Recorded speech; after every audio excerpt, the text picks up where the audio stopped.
Bismillahirrahmanirrahim. Assalamualaikum warahmatullahi wabarakatuh.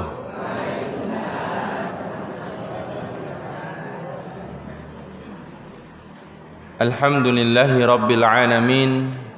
Wabihi nasta'inuhu ala umurid dunya waddin.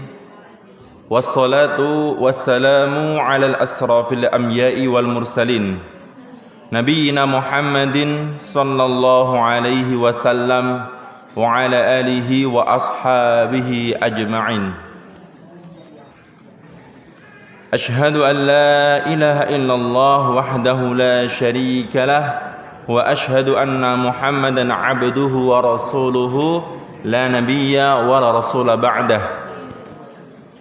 Allahumma salli ala nabiyyina Muhammad wa ala alihi wa ashabihi wa man tabi'ahum bi ihsanin ila yaumil qiyamah. Faqala Allah tabaraka wa ta'ala fil Qur'anil Karim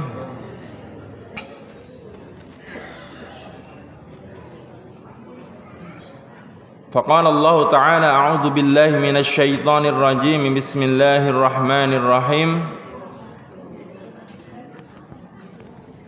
Laqad kana lakum fi Ibrahima uswatun hasanah atau kama qala Allah Ta'ala. Wa qala wa laqad atayna Ibrahima rusydahu min qablu wa kunna bihi alimin.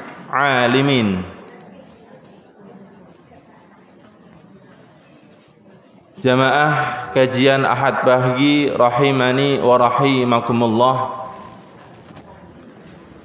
Alhamdulillah, marilah kita mengucap rasa syukur kehadirat Allah Subhanahu wa taala atas limpahan nikmat hidayah, petunjuk yang Allah berikan kepada kita sehingga di pagi hari ini Allah masih ringankan langkah kita, Allah masih teguhkan hati kita semuanya untuk selalu senantiasa bersemangat dalam rangka thalabul ilmi, fariidatun ala kulli muslim, untuk menuntut ilmu karena memang kewajiban, salah satu dari hal-hal yang wajib bagi seorang mukmin adalah untuk dirinya selalu senantiasa menuntut ilmu. Dalam hadis lainnya Allah katakan, Rasulullah bersabda, "Man salaka tariqan yaltamisu fihi ilman, sahalallahu lahu bihi tariqan ilal jannah." Bahkan salah satu keutamaan yang akan didapatkan oleh orang-orang yang selalu berusaha untuk menuntut ilmu, maka barang siapa yang menempuh suatu jalan untuk menuntut ilmu, maka Allah akan permudah jalan baginya untuk menuju surganya Allah Subhanahu wa taala. Semoga kita berkumpul di sini dengan niat yang ikhlas, dengan semangat ghirah untuk menuntut ilmu karena Allah Subhanahu wa taala kelak di yaumul qiyamah. Ahad pagi ini akan menjadi saksi bagi kita bahwa Allah akan mudahkan jalan kita semuanya menuju surganya Allah Subhanahu wa taala, insyaallah. Allahumma amin ya rabbal alamin. Dan marilah kita bersolawat bersalam kepada kekasih, kepada junjungan, kepada Rasulullah Muhammad sallallahu alaihi wasallam yang senantiasa setiap kali kita berucap solawat kepada beliau, tidak hanya kita mendoakan beliau, namun di situ juga teriring kerinduan kita, cinta kita kepada Nabiullah Muhammad sallallahu alaihi wasallam, dan kelak semoga kita akan dipertemukan dengan beliau di telaga Al-Kautsar insyaallah di surga firdausnya. Amin amin ya rabbal alamin. Jamaah kajian Ahad pagi rahimani wa rahimakumullah. Alhamdulillah, senang sekali kembali bisa berjumpa dengan Bapak Ibu sekalian yang sedikit barangkali sebagai iftitah pada pagi hari ini kita akan mentadabburi ayat-ayat Allah Subhanahu wa taala tentang kisah Nabi Ibrahim, sepenggal dari kisahnya. Karena hari ini kita sudah di tanggal berapa Bapak dan Ibu?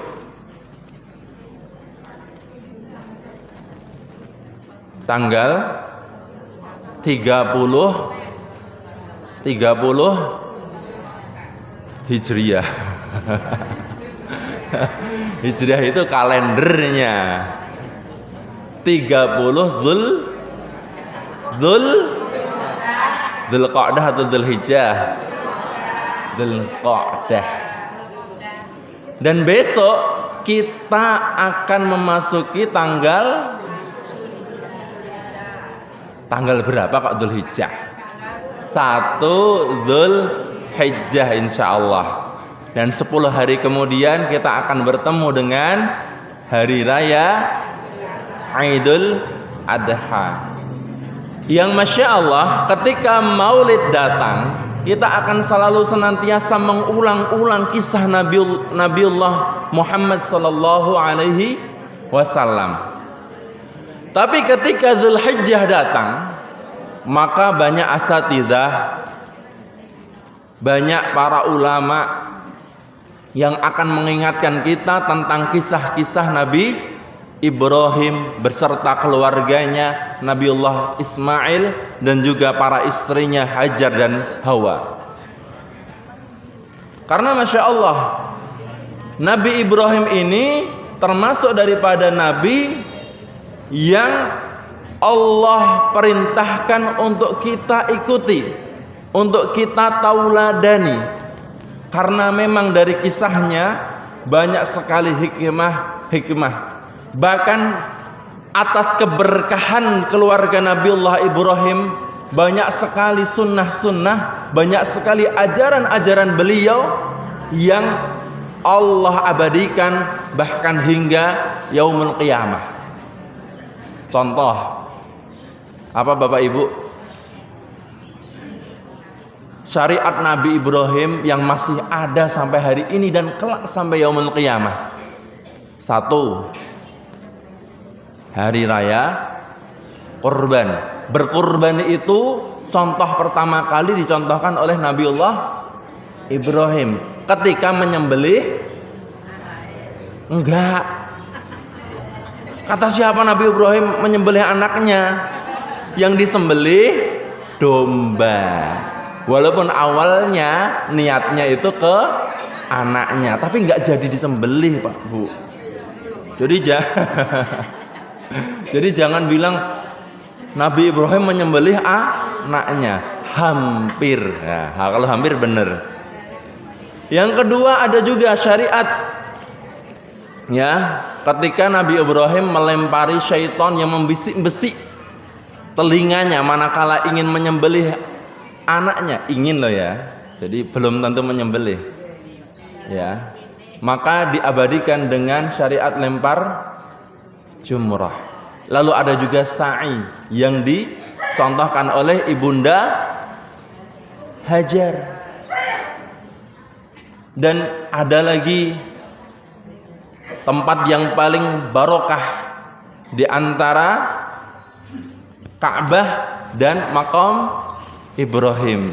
Itu tempat berdirinya Nabi Ibrahim manakala beliau meninggikan Ka'bah, atau kala itu Ka'bah yang sudah hilang, yang berupa Bakkah, dibangun kembali oleh Nabiullah Ibrahim alaihissalatu wassalam.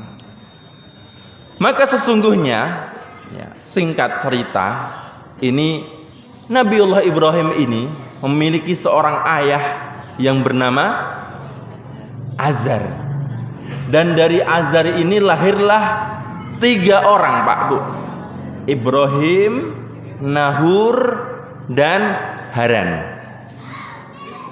Ada nabi yang beliau itu berdakwah bersama Nabi Ibrahim, semasa dengan Nabi Ibrahim, yaitu nabi siapa Pak Bu? Nabi Lut. Nabi Lut. Nabi Lut ini satu masa dengan Nabi Ibrahim karena beliau itu keponakannya, yaitu anak dari saudaranya sendiri, Haran. Ya, jadi Nabi Lut itu anaknya anaknya Haran, yang Haran ini adalah saudaranya Nabi Ibrahim. Maka ada kisah di sana ketika nanti sebelum Allah balikkan kaum Nabi Lut, kaum Sodom, yang laki-laki suka sama laki-laki, yang perempuan suka sama perempuan, Allah balikkan bumi untuk menghukum mereka. Sebelum datang ke mereka itu malah malaikat itu datang dulu bertamu kepada Nabi Ibrahim untuk mengkabarkan bahwasannya Sarah istri beliau insya Allah akan melahirkan anak setelah puluhan tahun. Kurang lebih dalam sirah dikatakan Nabi Ibrahim itu usianya sudah hampir 100 tahun dan Sarah istri beliau itu sudah di atas 80 tahun. Itu baru dikabarkan untuk dapat seorang anak. Nah, tapi untuk hari ini yang akan saya soroti adalah kisah yang banyak sekali salah difahami tentang bagaimana Nabi Ibrahim alaihi salatu wassalam, beliau itu dikabarkan adalah nabi yang kala kecilnya itu mencari Tuhan. Pernah dengar Pak Bu? Halo? Pernah dengar napa mboten? Oh. Lah nembe Mbak no. Kala saya masih kecil, saya masih ingat sekali. Saya baca buku Lusuh Sirah Nabawiyah isi 25 nabi dan rasul. Di situ dikisahkan Nabi Ibrahim itu waktu kecil melihat bintang-bintang. Wah, kayaknya bintang yang paling terang ini yang paling mencolok ini Tuhan. Tapi karena ketika bintang itu hilang, akhirnya Nabi Ibrahim bilang, mosok Tuhan hilang? Gak kayaknya. Terus lihat bulan. Lihat bulan, iki luwih gede. Iki genah Tuhan iki. Tapi ternyata ketika fajar terbit, bulan itu juga hilang. Wah, iki nek mosok kok Tuhan kok hilang-hilangan kaya ngene iki? Lah terus yang ngasih petunjuk pada manusia siapa? Akhirnya melihat matahari. Wah, luwih terang, luwih besar. Maka inilah Tuhan. Tapi ketika maghrib datang, hilang juga. Masa Tuhan hilang? Nah, ini banyak dipahami oleh kita, mungkin sebagian dari kita itu sebagai Nabi Ibrahim yang mengakui Tuhan selain Allah sebelum beliau mengakui Allah sebagai Tuhannya. Atau ada yang mengatakan ini Nabi Ibrahim itu mencari Tuhan. Tapi benar napa mboten? Mari kita simak penjelasan Allah Subhanahu wa taala melalui para ulamanya. Nah, yang benar bagaimana Pak Bu? Adalah Nabi Ibrahim ini ya bukan mencari Tuhan. Singkatnya, Nabi Ibrahim ini adalah nabi yang cerdas, Pak.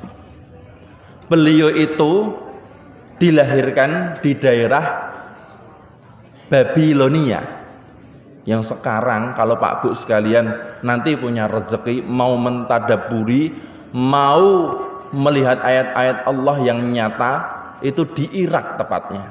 Itu masih ada puing-puing Babilonia. Mereka adalah kaum paganis yang kebanyakan itu menyembah bintang-bintang. Maka dalam ayat ini Allah berfirman dalam Quran surat Al-An'am, ya. Setelah dialog dengan ayahnya Azar, wa idh qala Ibrahimu li abihi Azar ya abati. Ya. Dia melihat ayahnya kala itu masih menyembah berhala, maka Nabi Ibrahim ini berkata kepada ayahnya sendiri, ya, wahai ayahku, kenapa engkau sembah berhala-berhala ini? Jadi Nabi Ibrahim itu ketika berdakwah dia senang sekali berdialog. Berdialog karena memang cerdasnya Nabi Ibrahim. Kenapa engkau menyembah berhala-berhala ini yang mereka itu sama sekali tidak bisa untuk memberi manfaat kepadamu dan tidak mampu untuk memberikan madarat kepadamu? Atattakhidhu asnaman aliha inni araka wa qaumaka fi dhalalin mubin. Aku melihatmu dan kaummu wahai ayahku sedang berada dalam kesesatan. Dan setelah dialog kepada ayahnya pun ya jenenge wong tua ya Pak ya. Pak Bu, kadang kalau kita itu dinasihati anak sendiri gimana? Pripun Pak Bu? Bocah lagi wingi sore sok-sokan ngandani Pak Bu ngomong apa iki? Manut ora ra manut ya metu ka omah kene. Napa nggih ngoten Pak Bu? Alhamdulillah nggih boten insyaallah nggih. Nggih boten nek ning mriki nek teng omah ya rong kabuhan. Tapi kebanyakan dari kita itu kalau dinasihati anak sendiri enggak terima Pak Bu. Sering kali seperti itu. Tapi juga sama berlaku sama Azar, bapaknya Ibrahim. Nggak mau dinasihati sama anaknya. Lalu setelah dialog kepada ayahnya ini, singkatnya Nabi Ibrahim berdialog juga kepada kaumnya. Maka dalam dialog itu Nabi Ibrahim itu memposisikan diri seolah-olah dia jadi kaumnya. Maka dia dalam ayatnya dikatakan falamma janna alaihi al-lailu ra'a kaukaba qala hadza rabbi. Nabi Ibrahim sama kaumnya duduk bareng-bareng, lalu Nabi Ibrahim melihatkan kepada kaumnya, loh ini bintang yang kamu kira Tuhan, Venus, bintang yang paling terang benderang. Oh ya sudah, ini Tuhan mungkin ya, ini kita katakan Tuhan. Ditunggoni Pak. Tapi ketika Tuhan itu hilang, Nabi Ibrahim lalu berdialog kepada kaumnya. Kaumku, masa Tuhan terus hilang? Kayak gini Tuhan? Masa Tuhan hilang? Kita aja penciptaannya yang diciptakan itu tidak hilang. Masa Tuhan hilang? Masa ini yang kita sembah? Lalu falamma ra'al qamara qala hadza rabbi. Nabi Ibrahim kembali berdialog. Oh ya sudah, kalau bintang ini hilang masih ada bulan nih. Hadza rabbi. Ini mungkin Tuhan kita kan? Oke, ini Tuhan kita. Bukan mengakui tapi berdialog. Karena memposisikan diri sebagai kaumnya. Falamma afala qala la illam yahdini rabbi la akunanna minal qaumid dhallin. Terus bulan ini juga hilang. Kalau bulan ini hilang, siapa dong yang memberi kita petunjuk? Bukankah kalau kita umatnya tanpa petunjuk darinya, maka kita akan menjadi orang-orang yang sesat. Falamma ra'al qamara bazighatan qala hadza rabbi hadza akbar. Lalu datanglah matahari. Nabi Ibrahim kembali berkata, oke, matahari ini lebih besar nih, lebih cantik, sinarnya lebih terang. Ini Tuhan mungkin ya. Kita lihat. Falamma afalat qala ya qaumi inni bari'um mimma tusyrikun. Di akhir dialognya Nabi Ibrahim mengatakan, kaumku, semua yang kamu sembah itu hilang. Maka aku berserah diri dari apa yang kalian sembah. Inni wajjahtu wajhiya lilladzi fataras samawati wal ard hanifa wa ma ana minal musyrikin. Sesungguhnya aku itu menghadapkan diriku kepada Rob itu Pak Bu, yang menciptakan, yang mengurusi, yang mengatur seluruh langit dan bumi seisinya, dengan cenderung kepada agama yang benar, yaitu Islam, millatu Ibrahim. Dan aku bukanlah termasuk dari orang-orang yang mensekutukan Tuhan. Nah, di akhir ayatnya Allah tutup dengan firman bahwasannya Nabi Ibrahim mengatakan yang demikian itu. Maka Bapak dan Ibu sekalian rahimani wa rahimakumullah, ini merupakan dialog antara Nabi Ibrahim dengan kaumnya. Karena tidak mungkin Rasulnya Allah itu mengakui Tuhan daripada selain Allah, sekalipun dia belum menerima hidayah, belum diangkat menjadi Rasul. Jadi bukan berarti Nabi Ibrahim mencari Tuhan, tapi Nabi Ibrahim sedang berdialog dengan kaumnya untuk mendakwahkan kepada kaumnya bahwasannya ini loh Tuhan yang benar, yang kalian sembah itu bukan Tuhan yang benar. Maka jamaah rahimani wa rahimakumullah, dari kisah ini kita bisa mengambil hikmah bahwasannya dalam berdakwah, ya, sebagaimana dicontohkan Nabiullah Ibrahim ini, banyak-banyaklah kita berdialog dengan akal pikiran yang sehat, dengan kecerdasan, dengan ilmu, supaya apa? Hal itu mudah diterima oleh orang yang kita dakwahi. Dakwah juga dengan lemah lembut, dengan bahasa yang dimengerti oleh kaum kita, dengan umat kita. Karena ini merupakan retorika yang terbaik, ya. Ud'u ila sabili rabbika bil hikmah wal mau'izatil hasanah. Dengan mau'izah hasanah, dengan ilmu, dengan hikmah. Dan dari kisah ini kita melihat bagaimana keteguhan Nabiullah Ibrahim, meskipun di tengah kaum-kaum yang beliau dihadapkan dengan kaum paganis, kaum-kaum yang suka menyembah bintang-bintang, tapi dengan keteguhan keimanan beliau tegar sekali.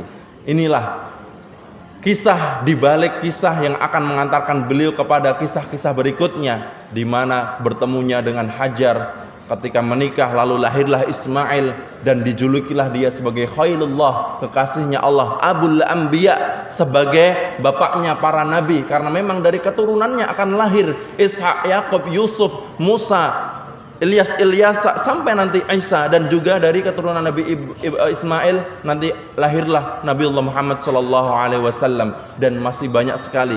Kalau kita bahas daripada kisahnya tidak akan usai dan cukup waktunya. Aqul qouli hadza astaghfirullah li wa lakum, karena ini sudah habis waktu yang ditentukan untuk saya, maka cukup sekian yang bisa saya sampaikan. Kurang lebihnya saya mohon maaf. Kalau ada hal yang kurang berkenan, semoga Allah Subhanahu wa taala ampuni diri kita semuanya, dan apabila ada kebaikan ilmu semoga bermanfaat dan bisa mengantarkan kita untuk Allah mudahkan menuju surganya insyaallah. Allahumma amin ya rabbal alamin. Aqulu qouli hadza astaghfirullah li wa lakum. Wassalamualaikum warahmatullahi wabarakatuh.